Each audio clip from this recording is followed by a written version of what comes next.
Gente, vamos lá. A tua equipe me falou que você queria um presente inútil, mas que tivesse um sentido, um significado emocional pra mim grande. E a princípio eu pensei num monte de coisa que eu tenho. Cabrini deixou a primeira máquina de escrever dele. Que eu não uso mais e coisas do gênero. Mas eu lembrei do teu estúdio e falei, cara, coisa velha você já tem de monte. Exato. Eu foquei no inútil. Ah, tá. Foquei no inútil. Boa. E aí eu fiz o seguinte, cara. Te trouxe meu livro.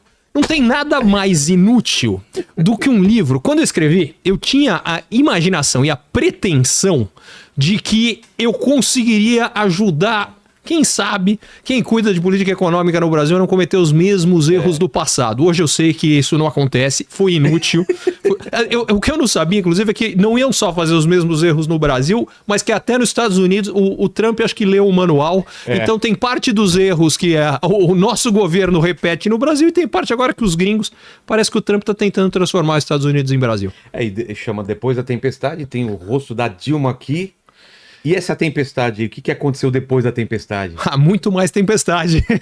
Vem outras chuvas. A ideia do Depois da Tempestade era exatamente que, cara, resolvendo um monte de coisa, a transição, a bonança ia chegar. E até chegou, mas durou tão pouco. Enfim, o caos veio e reinou com mais velocidade do que eu consegui imaginar naquela época. Agora, o que é interessante, aí é o lado para quem ele pode vir a ser útil ainda hoje, é que dá para entender muitos dos problemas das coisas que o Trump está fazendo hoje lendo o livro sobre o que a Dilma fez. A história de protecionismo, alguns dos erros que o Trump está cometendo, em uma escala muito menor, ela já fez lá atrás. O Brasil já tinha feito antes dela também, a gente tinha tido reserva de mercado de informática, e a gente sabe como funciona bem esse negócio de... Eu queria explorar você, Ricardo, a gente tentar fazer uma linha do tempo da economia do Brasil aí. Vamos nessa. República até agora, assim, ou ditadura até agora. Como que a gente pode, de uma maneira resumida, a gente entender o que aconteceu? Porque eu nasci em 70, eu lembro dessa época do finalzinho, Geisel, mais Figueiredo e tudo mais, essa transição.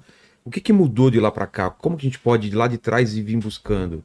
Olha, a primeira coisa que eu já vi que a tua memória é melhor do que a minha. Porque eu nasci em 71 e do Geisel eu não lembro nada. Do Figueiredo eu lembro. Do Geisel eu lembro muito pouca coisa. Eu lembro mais da Figueiredo mesmo. Figueiredo eu lembro. Lembro a história dos cavalos. A semana do presidente. Na verdade não era nem SBT, era a TV Tupi aquele negócio. Silvio Santos? Na época era Tupi. Tinha aquele índiozinho ali, o Silvio Santos compra depois. Vem depois, vem Record, SBT. É isso mesmo. Engraçado, isso é uma coisa que eu lembro. O índiozinho da Tupi eu lembro porque acho que era o que eu via na TV branco e preta na época. Mas enfim... Vamos tentar fazer da ditadura pra cá, que eu acho que já tem bastante pano pra manga. Exato. Eu acho que a versão curta da história da ditadura pra cá ela começa com o risco da redemocratização ir embora. Porque tem aquela história do Tancredo ficando doente. Verdade. E aí mantém o cara vivo por mais, eu não lembro se foram 60 dias, quanto tempo foi, mas enfim, um tempão, porque o risco que o pessoal via falou, será que vão entregar pro Sarney?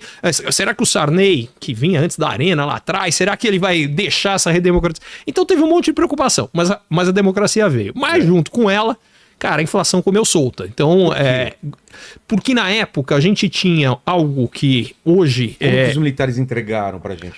Cara, eles entregaram basicamente com um problema que continua até hoje, que é desequilíbrio de contas públicas. Desequilíbrio de contas públicas tem várias formas disso fechar as contas. Uma delas é a inflação. Como é que a inflação resolve o desequilíbrio de contas públicas? Ela aumenta primeiro a receita do governo e depois os gastos. Pelo seguinte, quando sobem os preços, sobe preço de venda e tudo. Como o governo cobra imposto sobre venda, faturamento, resultado das empresas, isso sobe, a arrecadação de imposto sobe. Depois, um mês depois, vai subir salário, vai subir tudo que são os custos do governo. Então, quanto mais você tem desequilíbrio de contas públicas, você precisa não só de inflação, mas você precisa de inflação subindo.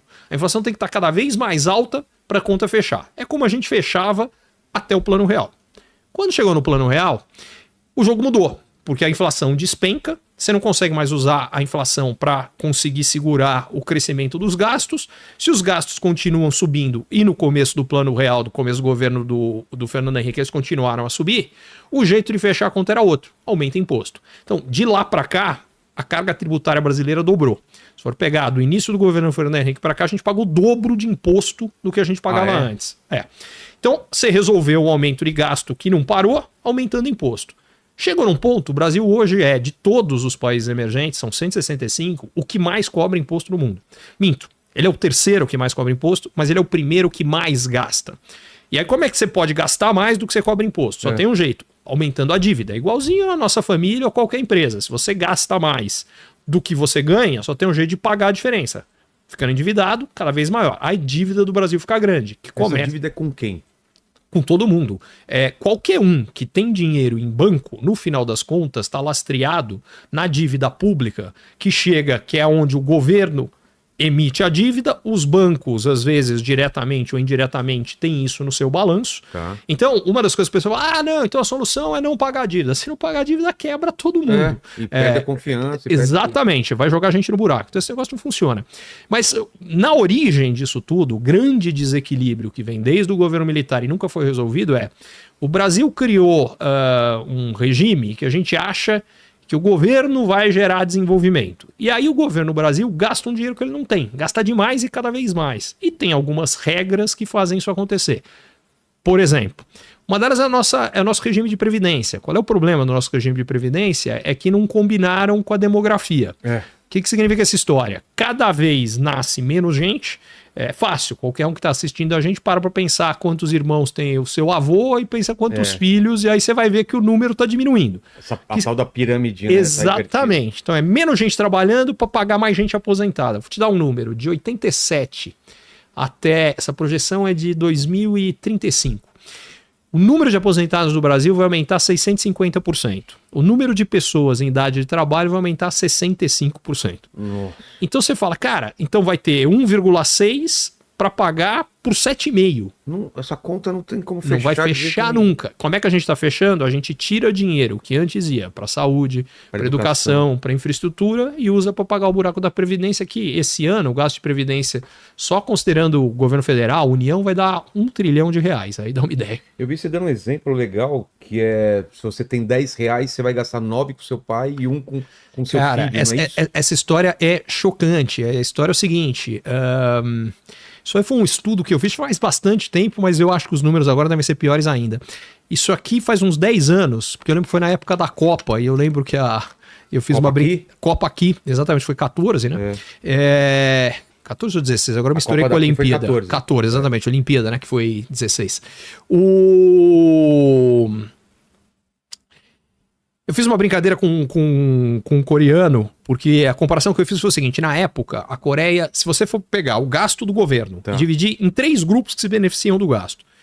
Gente de 0 a 15 anos, 15 a 65, 65 para cima. Então qual era a ideia que eu iria pegar? O que vai para criança, o que vai para gente, grosso modo, em idade de trabalho, o que vai para aposentado. E aí era assim, na Coreia esse gasto era de cada 10, tira o grupo que está em idade de trabalho, vão pegar as duas pontas, jovens e crianças. Improdutivos. Exatamente. Aí você ia, no caso da Coreia, iam 5,5 para criança de 0 a 15, 4,5 para acima de 65 anos. Acima de 65 anos é principalmente previdência, tem também saúde, abaixo é principalmente educação e também tem saúde. No caso brasileiro, era 9 para 1 para criança. Então o que significa isso na prática? A gente gastava de cada 10, 9, para o aposentado, acima de 65, e 1 para criança. Seria o equivalente de, eu tenho R$10, eu vou gastar 9 com meu pai e 1 com meu filho. É o que a gente faz na prática, com os recursos que a gente tem. E o que era mais grave dessa história é que aí você pega ao longo de 2 gerações, o que aconteceu na Coreia? Como eles investem muito em educação básica, a Coreia, sei lá, nos últimos 10 anos, se for pegar a média dos resultados do PISA, que é um exame de educação com crianças de 0 a 15, a Coreia foi o primeiro lugar no mundo. O Brasil, se não me engano, é 65º.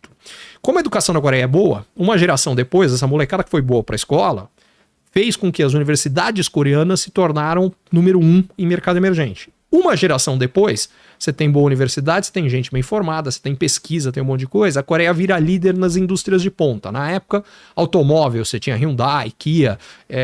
Eu lembro quando eu fiz, no caso de celular, tinha LG, Samsung. A LG não tá mais lá, mas Samsung tá até hoje. E aí você fala, cara, cadê as do Brasil?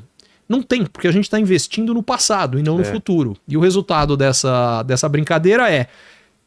Há 60 anos, a renda per capita no Brasil dava o dobro da coreana. Hoje a coreana é 6 vezes a brasileira. E aí vem a parte mais louca e que mostra que o nosso modelo está furado. falei, de R$10, a gente gasta 5,5 com acima de 60 anos, 4,5, 0 a 15. Só que, como o PIB deles hoje é 6 vezes o nosso, então o que acontece? Eles gastam 9 com 0 a 15 e 4,5 acima de 65. Só que a gente gasta 9, eles gastam 4,5 na proporção da renda deles. Sim. Só que, então eles gastam a metade com os idosos, proporcionalmente, só que é uma renda 6 vezes maior. O aposentado lá ganha 3 vezes mais que a gente. Até o aposentado se dá melhor lá com a regra dele do que o nosso. Esse é o problema.